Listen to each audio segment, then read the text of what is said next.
Hello WordPress developer, welcome to our WPDevs channel. WPDevs চ্যানেলের bypass surgery প্লেলিস্টের আজকের ভিডিওতে আমরা জানার চেষ্টা করব কিভাবে ওয়ার্ডপ্রেসের ড্যাশবোর্ড থেকে ডিফল্ট উইডগেটগুলো ডিলিট করে দেওয়া যায় এবং আমরা আমাদের কাস্টম উইডগেটগুলো অ্যাড করতে পারি। অনেক সময় হয় আমাদের ওয়ার্ডপ্রেসের ড্যাশবোর্ডে লগইন করা মাত্রই আমরা কিছু অনাকাঙ্ক্ষিত উইডগেট দেখতে পাই, যেমন অ্যাক্টিভিটি, সাইট হেল্প, ওয়ার্ডপ্রেসের নিউজ উইডগেট, এরকম বিভিন্ন টাইপের উইডগেট আমরা দেখতে পাই। তো এগুলো সাধারণত স্ক্রিন অপশন থেকে ডিজেবল করা যায়, কিন্তু এটি সাইট থেকে পরিপূর্ণভাবে ডিলিট হয় না। যখন নতুন কোনো একটা ইউজার প্রোফাইল তৈরি করবেন, সেক্ষেত্রে এই উইডগেট গুলো তার প্রোফাইলে বিল্ট ইন ভাবে শো হবে। তো এতে হয় কি আপনার সাইটের ব্র্যান্ডিংটা নষ্ট হয়ে যেতে পারে। তো এই চিন্তাধারা থেকে আপনি যদি চান যে আপনার ওয়ার্ডপ্রেসের এই ডিফল্ট উইডগেট গুলো আপনি ডিলিট করে দিবেন এবং সেখানে যদি আপনি আপনার কাস্টম উইডগেট অ্যাড করতে চান, তাহলে আপনাকে বিভিন্ন ধরনের প্লাগইন ইনস্টল করতে হতে পারে বা করতে হয়। তো সেই ক্ষেত্রে এই প্লাগইন গুলো আপনার সাইটটিকে ভারী করে দিতে পারে। তো এই জন্য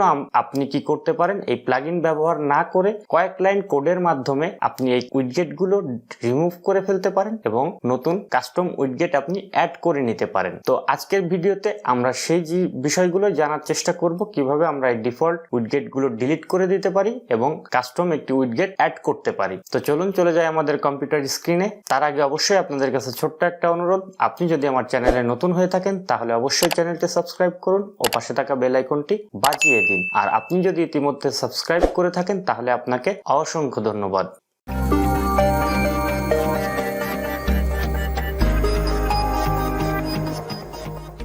তো ডেভেলপারগণ, আমরা চলে আসলাম আমাদের কম্পিউটার স্ক্রিনে। আজকের ভিডিওতে আমরা দেখার চেষ্টা করব আমাদের যে ওয়ার্ডপ্রেসের ডিফল্ট ড্যাশবোর্ড আছে এবং এই ড্যাশবোর্ডে যে site health, status, quick draft, WordPress event and news management অথবা অ্যাট এ গ্ল্যান্স বা অ্যাক্টিভিটি, এমন যত উইডগেট আছে আমরা সেই উইডগেট গুলোকে আমরা রিমুভ করে দিতে পারি আমাদের function.php ফাইল থেকে। যদি এখানে আরেকটি বন্ধ করার অপশন আছে, স্ক্রিন অপশনে এসে যদি আপনি সাইট হেল্প অথবা অ্যাট এ গ্ল্যান্সে ক্লিক করেন তাহলে কিন্তু সে রিমুভ হয়ে যায়, কিন্তু এটার ফাংশন থেকে যায়। তো আমরা যদি আমাদের function.php ফাইল থেকে এই অপশনগুলো ডিজেবল করে দেয়া আসি, তাহলে আমাদের এই ফাংশন গুলো আর এখানে থাকবে না। তখন আপনার প্রত্যেকটা ইউজারের জন্য এই অপশন গুলো ডিলিট হয়ে যাবে। আর একটা জিনিস দেখব কিভাবে আমরা এরকম ওয়ার্ডপ্রেসের ড্যাশবোর্ডের জন্য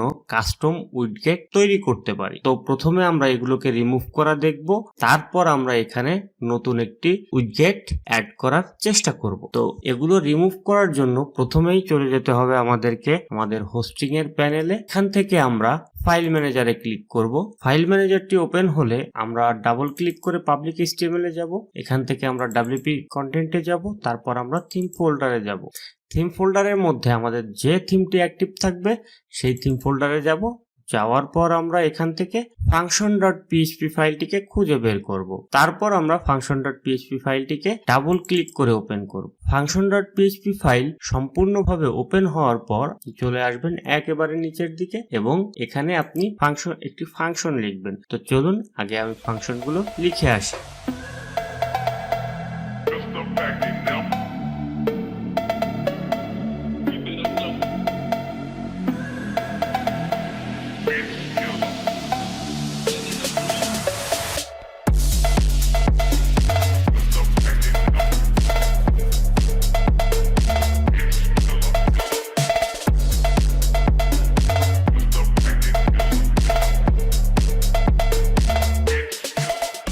তো ডেভেলপারগণ, আমাদের কোডটি লেখা শেষ। এখানে আমরা কি করেছি, রিমুভ ডিফল্ট ড্যাশবোর্ড উইডগেট নামে একটি ফাংশন ডিক্লেয়ার করেছি, যার মধ্যে আমরা একটা গ্লোবাল ভেরিয়েবল নিয়েছি WP মেটা বক্সেস। গ্লোবাল ভেরিয়েবল হলো ওয়ার্ডপ্রেস থেকে নির্ধারিত কিছু প্রি ডিফাইন্ড ভেরিয়েবল, যা ওয়ার্ডপ্রেস সাইটটি যখন ব্রাউজ করা হয় তখন তার বিভিন্ন ফাংশনালিটিস থেকে কিছু ডেটা সে এই ভেরিয়েবল গুলোর মধ্যে সেভ করে রাখে। আমরা তখন কি করি, গ্লোবাল ভেরিয়েবল গুলো থেকে আমরা সেই ডাটাগুলো কালেক্ট করে নিতে পারি বা সেট আপ করতে পারি নতুন করে। তো আমরা কি করেছি, সেই গ্লোবাল ভেরিয়েবল থেকে আমরা একটা WP মেটা বক্সেস নামে গ্লোবাল ভেরিয়েবল নিয়েছি এবং সেখান থেকে আমরা কি করেছি, আনসেট নামে একটি ফাংশন লিখেছি, যে ফাংশনের মধ্যে WP মেটা বক্সেস যে ভেরিয়েবল ছিল তার মধ্যে অ্যারে আকারে কিছু ডাটা আছে, যেমন সেটা ড্যাশবোর্ড, নরমাল, কোর। এই যে অপশনটি আছে, এখান থেকে আমরা আমাদের যে ড্যাশবোর্ডের আন্ডারে, নরমালের আন্ডারে, কোরের আন্ডারে যে উইডগেটের নাম আছে সেই নামগুলো দিলেই এখন এটি কিন্তু চলে যাবে। এরপর আমরা কি করেছি, WP ড্যাশবোর্ড সেটআপ নামে একটা অ্যাকশন হুক কল করেছি, যার মধ্যে আমরা এই রিমুভ ডিফল্ট ড্যাশবোর্ড উইডগেটটিকে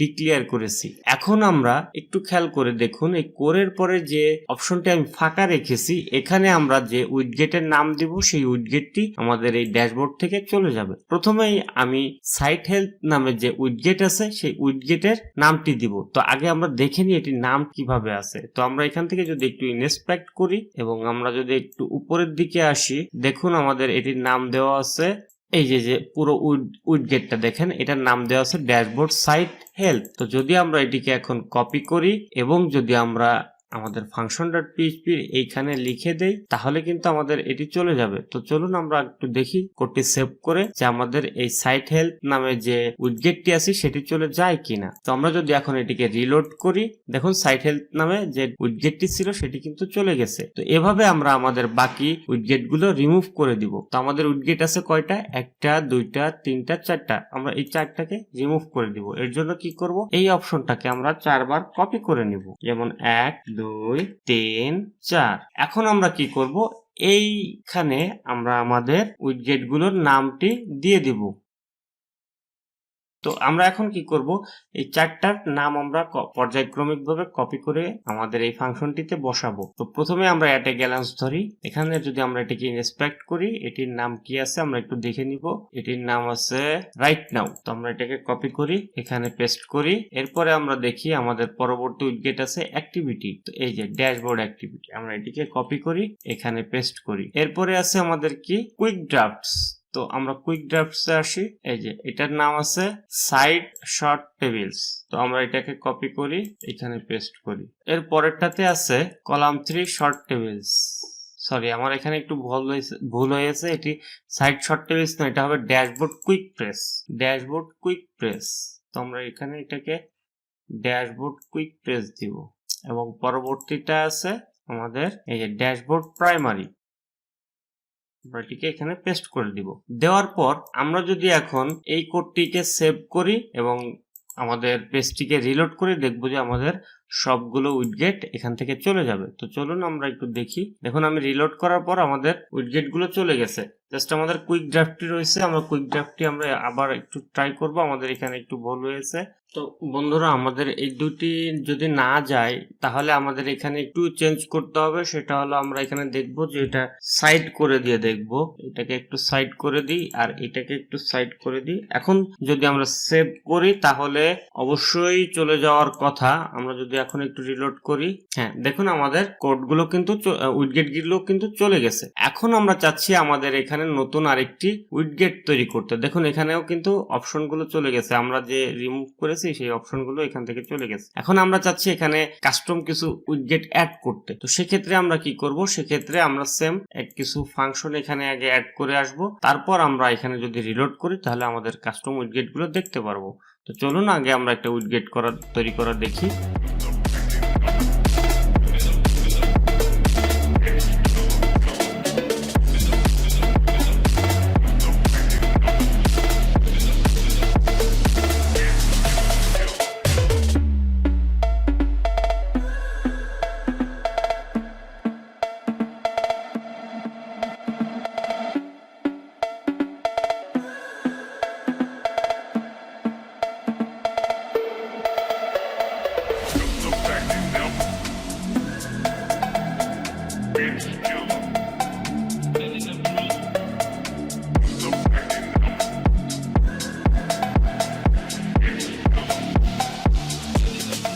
তো বন্ধুরা, আমাদের কোড লেখা শেষ। আমরা কাস্টম উইডগেট অ্যাড করার জন্য কি করেছি, প্রথমে একটি ফাংশন ক্রিয়েট করেছি অ্যাড কাস্টম ড্যাশবোর্ড উইডগেটস নামে। এর মধ্যে আমাদের ওয়ার্ডপ্রেসের উইডগেট যোগ করার জন্য একটা বিল্ট ইন ফাংশন আছে wp add ড্যাশবোর্ড উইডগেটস নামে। আমরা সেই ফাংশনটিকে কল করেছি এবং এই ফাংশনটির মধ্যে কিছু প্যারামিটার লাগে, আমরা সেই প্যারামিটার গুলো যোগ করেছি। এখানে কাস্টম ড্যাশবোর্ড উইডগেট নামে আমরা যে উইডগেটটি তৈরি করতে চাচ্ছি তার একটি ইউনিক আইডি নেম আমরা এখানে দিলাম, যেটার নাম কাস্টম ড্যাশবোর্ড উইডগেট। এরপরে আমরা কি করলাম, উইডগেটের একটি টাইটেল দিলাম কাস্টম উইডগেট নামে। এরপর আমরা একটা কল ব্যাক ফাংশন, অর্থাৎ আমাদের যে উইডগেটটি হবে সেই উইডগেটের মধ্যে কি কি থাকবে সেরকম একটা কল ব্যাক ফাংশন আমরা ডিক্লেয়ার করলাম। এরপর কি করছি, টোটাল ফাংশনটাকে আমরা wp ড্যাশবোর্ড সেটআপ নামে একটা অ্যাকশন হুক আছে, সেই অ্যাকশন হুকের মধ্যে আমরা এই অ্যাড কাস্টম ড্যাশবোর্ড উইডগেটস কে ডিক্লেয়ার করেছি। এরপর আমরা কি করেছি, আমাদের যে কাস্টম ড্যাশবোর্ড উইডগেটস কলব্যাক নামে একটি কলব্যাক ফাংশন তৈরি করার কথা ছিল, আমরা সেই ফাংশনটি তৈরি করেছি এবং সেখানে আমরা আমাদের উইডগেটের মধ্যে কি কি সাবজেক্ট থাকবে সেই বিষয়গুলো উল্লেখ করেছি। তো চলুন আমরা এখন এটিকে লঞ্চ করে দেখি আসলে আমরা যা চাচ্ছি তা আমরা পাচ্ছি কিনা, অর্থাৎ ওয়েলকাম লেখা, তারপর একটু আজকের দিন তারিখ দেখাবে। তো আমরা যদি এখন এটিকে রিলোড করি তাহলে দেখুন কি আসে। আমাদের এখানে একটি এরর আসছে, এররটি আসছে আমরা এইখানে একটা ভুল করেছি, সেটা হলো আমাদের এখানে wp add ড্যাশবোর্ড উইডগেটস না, এখানে হবে উইডগেট। এখন যদি আমরা সেভ করি এবং লঞ্চ করি তাহলে অবশ্যই আমাদের এটি আশানুরূপ রেজাল্ট দেখাবে। তো দেখুন, হ্যাঁ, আমাদের এখানে একটি উইডগেট যোগ হয়েছে কাস্টম উইডগেট নামে এবং যেখানে আমরা আমাদের আজকের দিন তারিখ দেখাতে পাচ্ছি। তো এভাবেই আপনি আপনার প্রয়োজন মতো কাস্টম উইডগেট তৈরি করে নিতে পারবেন আপনার ওয়ার্ডপ্রেস সাইটের মধ্যে কোনো ধরনের প্লাগইন ব্যবহার করা ছাড়াই। তো চলুন চলে যাই আমাদের অন স্ক্রিনে। তো প্রিয় ডেভেলপারগণ, আশা করি এই ভিডিওর মাধ্যমে আপনি জানতে পেরেছেন কিভাবে ওয়ার্ডপ্রেসের ড্যাশবোর্ড থেকে ডিফল্ট উইডগেট গুলো ডিলিট করে দিবেন এবং একটি কাস্টম উইডগেট অ্যাড করবেন কোনো রকম প্লাগইন ছাড়াই। যদি ভিডিওটি আপনার কাছে ভালো লেগে থাকে তাহলে অবশ্যই একটি লাইক দিবেন এবং শেয়ার করে অন্যকে জানার সুযোগ করে দিবেন। আজ চলে যাচ্ছি, আবার দেখা হবে অন্য কোনো ভিডিওতে। ততক্ষণ পর্যন্ত সবাই ভালো থাকবেন, সুস্থ থাকবেন, নিরাপদে থাকবেন। আল্লাহ হাফেজ।